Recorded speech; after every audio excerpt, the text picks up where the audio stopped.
everybody. I'm going to install this Flashpaq on this 2019 JL. You do have to swap the PCMs out. They make it real simple. Do a crossover shipping. Basically, they ship you this one out, and then you'll ship out your stock one to them, and they only charge you $1 on your credit card just for pre-authorization. If you don't return the original one, they charge you $600. They do give you some paperwork here on how to do it. It's all pretty simple, nothing major. They do claim that there is no way that there's any ghosting, but then they also throw this in here.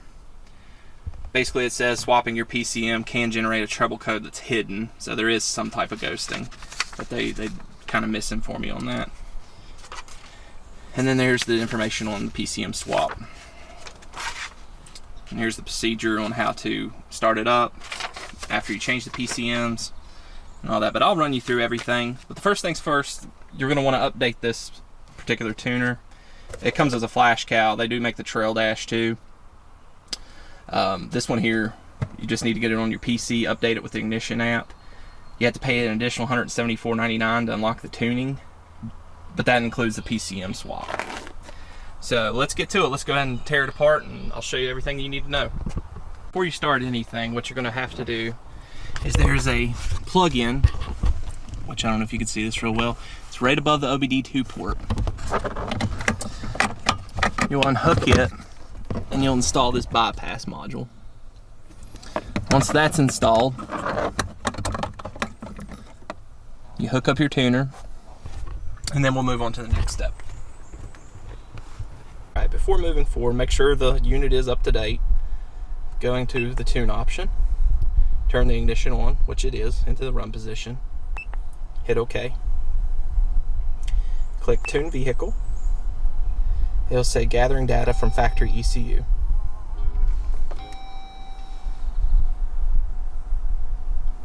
What this is doing is it's gathering all the factory data. That way you can tune it back to factory once you install the new ECM.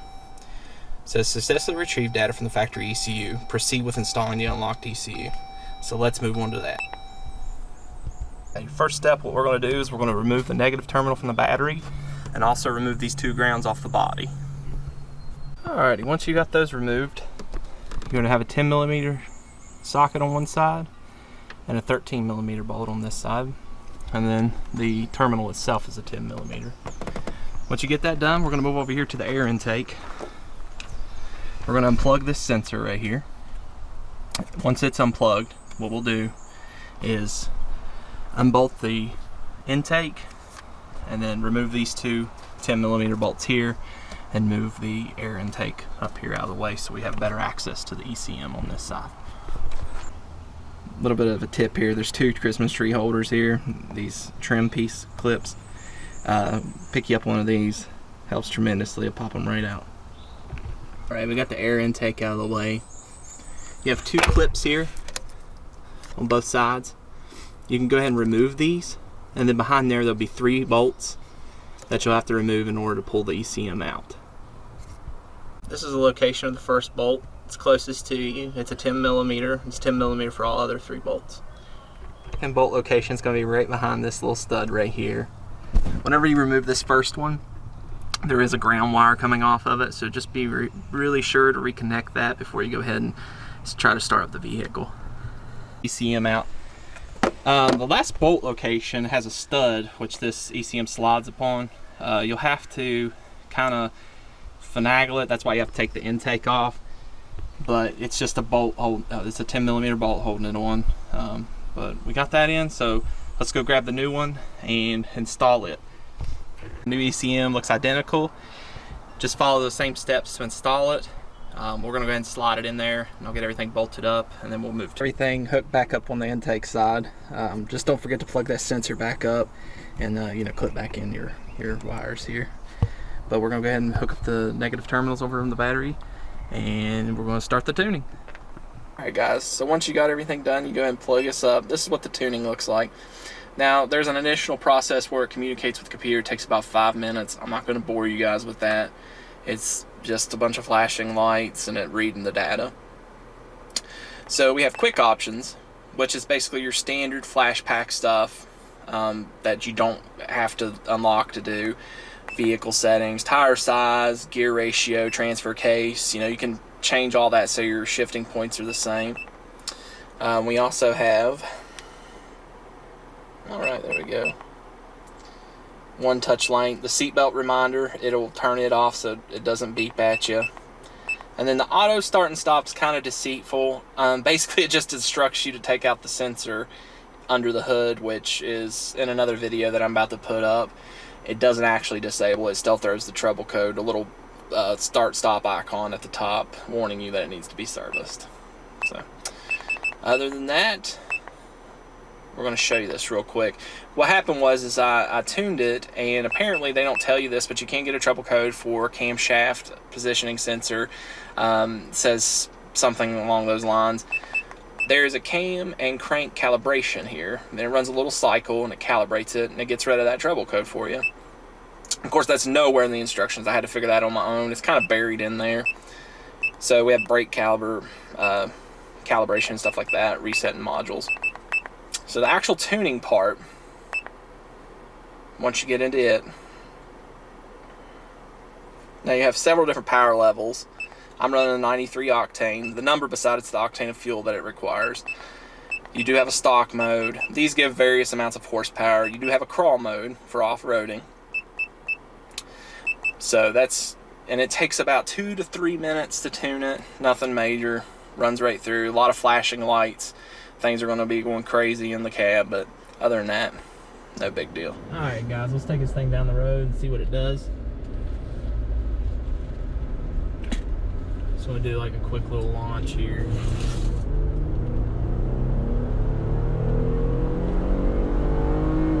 A little bit more speed. Shifts a little bit better. It's got a little bit more firmness to it. Not any noticeable difference though. And we're cruising right around, 40 mile an hour. We'll take it around the road here and take it up the back road. It's shifting the same, a little bit more throttle response. That's pretty much all I'm seeing out of this. If you floor it, it gets up and goes. As far as more power, not necessarily. 30 horsepower, 30 foot-pounds of torque is what they claim with the 93 octane. I am running 93 octane fuel. It feels about the same, just a little bit of a difference. Is it worth the effort?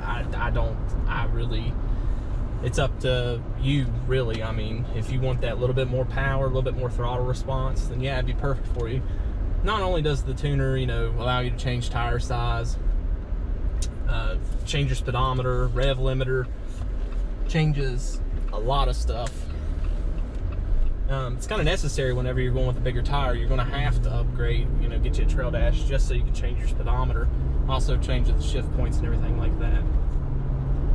All in all, for the price, $174.99 PCM swap. It was pretty simple, as you can see in the video. I don't have any more trouble codes right now after I reprogrammed it. It must have been an issue with that auto start and stop. Maybe they haven't worked the kinks out on it yet. But eventually, I'm sure they'll get around to it, make things better. They're constantly updating these things. It's, every month, every week, they're updating them. But, well, as far as I can see, it's a little bit more power, a little bit more rev, a little bit more acceleration. It'll help whenever you put bigger tires on your Jeep, that's for sure. It'll definitely help you out. Just anything. When you're driving a Jeep, any little bit of horsepower helps you out. It's really necessary. So, but we'll cut back and I'm going to get my wife's opinion on it, see what she thinks about it, see if she feels a difference in it, and we'll go from there.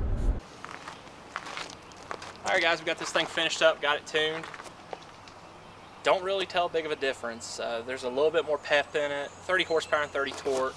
You're not going to feel a whole lot, but there is a little bit more pep to it, that's for sure.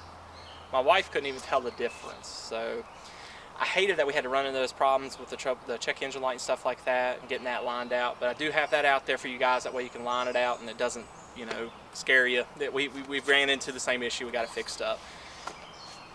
I wish they would have put that in the instructions. That's one thing, especially when you're dealing with something this serious. Computers kind of scare people, they're not really wanting to swap out their computers on their Jeeps, But we did it, got everything squared away. Do I recommend it? No. I don't think it's worth the time, the effort, the money. They make it real easy for you, but I would just stick with the Flashcal, the base one. That way you can change your speedometer, gear ratios, and it'll line out your transmission shifting points. Other than that, I think I'd steer clear from this, guys. But until next time.